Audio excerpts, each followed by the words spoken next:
My first piece of advice for sure would be to get pre-approved and get your financing in order. Yeah, that's that a is good so point. important. If you don't know what you what you can afford, there's no point looking at. It's a shopping budget. Yeah. Yeah.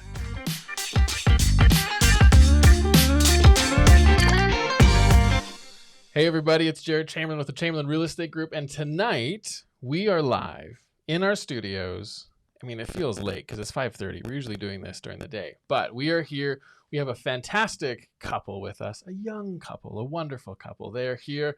We are going to talk about their condo purchase, how they did it, why they did it, and much more. Well, I'm Zandali. I'm 25. I met Davey on a blind date. Blind date. Yes, we had mutual friends who introduced us, and apparently it was a great date. We've been married for 2 years now, and I work at a school, so I'm back during the pandemic, and I'm really into photo and video and YouTube and Instagram and getting creative when I can. It's true. Well, you married the right man. I really did. You really did. Sound like a millennial. I am. I'm Davey, and I'm a photographer and videographer. I've been in Calgary my whole life, and I think she covered the rest of the questions. Okay. Yeah, I don't know. Yeah, It's good. You're going to learn one thing about Davey tonight. He is a man of few words. So we're going to stretch him. We're going to get more words out of him, right? Yes, we're going to do it. Yes. I'm used to being behind the camera, not in front of it. You are. So if you've seen some of our videos and some of photo stuff, Davey is behind a lot of that too. So he's very talented. Let's just say that. He doesn't know what to say. Just says yes, doesn't say thank you. Yeah, he just, I am. So why don't we talk about a little bit about your purchase? I'm just going to pull this up here. So you guys kind of started out thinking you're going to buy one thing, bought something else. So that was something that happened. But at the same time, what were some of the fears or some of the things that you heard from other people, friends, maybe family, about real estate before you guys actually jumped in and bought your first place? What were some of those things? Well, I hadn't heard too much from personal friends and families. I think my perception of real estate people were basically from the movies, and I want to hear, what was it? What was our perception? well, basically, people with flashy cars, flashy suits, they're making the big bucks on those crazy commissions, and yeah, they're just kind of out to make a dollar, and the couples are like coming through a rotating door, so it didn't matter who, what, where, when, why. And typically, like, the typical buyer is like, they sell pencils and paper and they're buying a $1.5 million place. No Exactly. Right? Exactly. Right. Yeah. How about yourself? Exact same thing. That's what I expected. Yeah. Yep. Okay. Yeah. Okay. Good words. Good words. And so I think a big part of that is what did you guys so that was your expectation. What did you find when you actually started working with someone?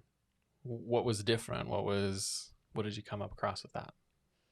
Well, I think we got lucky because Davey had a relationship with you, and obviously that was before you became a real estate mogul. Mogul. It was just the hair, that's all. That's what happened. Yeah, the hair went and the mogul title came. Sure. Let's go with it. And so I think that warmed me up to the idea about real estate agents. Yeah. And then we attended one of your, I think, first-time homebuyers classes. Yeah. And I really enjoyed that because I got to meet people without being like, this is your real estate agent, and feeling tied to that person. Because I know even online, when you're like, I want to know the price of this house, all of a sudden you have real estate agents being like, you put your number in, do you want to buy this house? And you're like, I just wanted to know the price, you wouldn't let me see the price. Yeah. And so I think that really warmed me up to the idea of coming to Chamberlain, and you guys were so open and kind and just like really about education. Cool. Cool. And what would you say, were there any fears or any concerns or anything like that prior to making a purchase? Well, I think part of it too is you guys also started the search just before my COVID story. March 15th is the day that I found out my girls were not going to school the next day.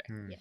World was over. So you guys started looking before then. Mm-hmm. and then you actually purchased during. And so what was that like? And what did the fears change from January to when, you know, into the new times that we had? Right. You go for it. I think some of my fears weren't necessarily to do with the pandemic. Necessarily mine weren't, at least. My fears were that we wouldn't know what we're looking for, that we wouldn't know the terminology, that we wouldn't be educated enough, even that we would make an incorrect. Buying a house is one of the largest decisions of your life. Yeah. Or you do it a few times. It's one of the bigger ones. And I was worried that we would make the wrong decision, and kind of just came down to education. I was a little worried we didn't have all the education we would need. Yeah, and I think the pandemic helped kind of clear some of those things up for us because we got so much time to think about it and to look. Yeah. And also, you know, it made us rethink how secure we did think our jobs were. And Totally. I mean, we were very thankful for that government money, but it wasn't what we could be making. And we didn't know at the time how long that would continue. And it definitely did make us think twice about how much money we were going to spend on a house. Totally. And so through that whole process for you guys, you initially set out to purchase or thinking of buying like for what? Like what was it going to be? I mean, we were looking for kind of a starter family home, something inner city, something with a backyard, something more of a traditional home. Yeah. Yeah. And it was the max budget was $500,000. Okay. Yeah. That's tough. It's high. Well, and it's high, but it's also like you kind of like sometimes land value is close to that, depending on the pocket of where you're looking, right? Exactly. That's what we were finding when we were finding homes we liked. Totally. It either was that we hit that 500 and we couldn't put any money into it, yeah, or if it was any lower, we were getting a lot of opinions that said that that's basically land value. You should knock the house down. It's not going to be safe to live in. Yeah. Or it's just, like that's exactly it. Like it's just doesn't become a safe home for what you're probably thinking to have for the next 15 years or something like that, right? Exactly. So what made you guys kind of switch and change? Because you're talking about looking at mortgages. So one of the big things that you were just saying was getting educated and helping understand the process. And so I'm sure you got education from us, but you probably look to family members, friends as well to have conversations with. And I think you were saying that kind of helped you guys make that switch, right? We had plenty of conversations with you guys. We worked with Chad for mortgage as a mortgage broker, and plenty of conversations with the family. So much about money, and we can remember many of them where just discussing, if we want to buy a house of this expense, this is what the interest is going to be, and it's pretty shocking to see how high interest payments are going to be on hundreds of thousands of dollars. So that helped us reconsider. Did you have a heart palpitation? Yeah, just remembering those numbers, we'd be paying double. Just think the money scared us off from buying a home, I guess. Yeah. Would you agree? I think partly. I think a big thing was that we could afford a condo much more easily. And now that we've been in it for a few weeks, Davey is back to working his crazy schedule. And I'm very thankful because one of Davey's deterrents from the beginning of buying a house was all of the snow shoveling and mowing the lawn, which I know he hates. And now I'm very thankful that we pay a condovore to do that, because otherwise that would fall to me, and I don't want to do it either. Yeah, that's right. I was at a weird story. I was with my father-in-law and a couple of days ago, and he's like, "Oh man, these are the best new shovels." And I was like, "Oh really?" He's like, "Polycarbonate, whatever, plastic, like these big whatever." He's like, "And I did it so that, you know, like Deb is my mother-in-law. He's like, so that Deb would be able to shovel." I'm like, "Well, how's that going last winter?" She's like, "She didn't do it once. It's not working." And I was like, "Yeah, that's probably what would have happened, right?" Exactly. It's like, nope, no one shoveling. Nope. So, so what would you say are some of the things that probably made that we were able to help with, that made some of the biggest difference for you through the process? Because you kind of went one way, made a change, and then like, how were we able to help you guys through that?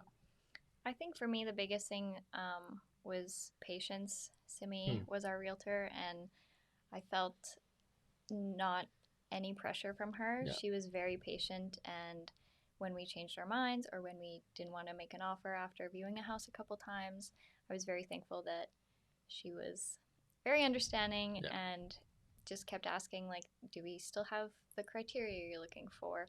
Yeah. Is there anything from this house that you would change? What do you want to see in the next house? Like, what you thought was important, is it still important? Yeah. And I think that patience and those questions as first-time homebuyers was very helpful for me. So she kind of almost took you through a process, like each time to help break down what you were thinking you're going to need. Was this right or wrong? And then helped you through that too, right? Yeah, 100%. Yeah. And did that help bring clarity? I think it brought a lot of clarity. Every time we looked at a different property, it felt like we were getting closer and closer. Yeah. And I really appreciated that she was very critical of the properties as well when we went in. She'd be like, oh, it smells like smoke, or the roof is caving in. We're like, yeah. Good eye. That was one of the land value ones? Yeah, that was definitely one. Well, and I think that's a really good point, is having an agent who kind of helps you guys look at the negative stuff.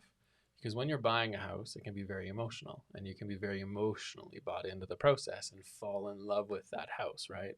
But if you have an agent who actually kind of says, hey, whoa, did you see the stains up here? Did you look at this? Did you see that? All these kind of things, that can help bring not only trust on your part to go, oh, they actually care, one, and two, it helps you guys also see a house in a different light versus just, where am I putting my couch?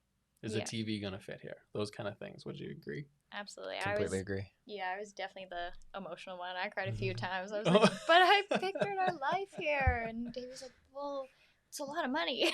So it was a good balance between the two of us. And Simi being there was great too, because we did have some family members come along. And I think sometimes when it's people you know, you can be a bit more emotional. Yeah. And having Simi there, who's like, she doesn't care if you buy the house or not. Like, she just wants you to make a good choice. Yeah. And that was very helpful for me, knowing that she was very unbiased. Totally. And we say around here all the time, like, don't be attached to the outcome. Like, you guys, if you're going to move, you're going to move. But don't be attached to the actual outcome of you buying that house, because that doesn't help us and it doesn't help you, right? So it's interesting that actually came through. I'm glad, because that's something we talk about a lot, right? So good. Yeah. Anything to add? I felt that Simi made herself very available and had really good communication as well. Simi's great. 5 stars. 5 stars. 5 out of 5.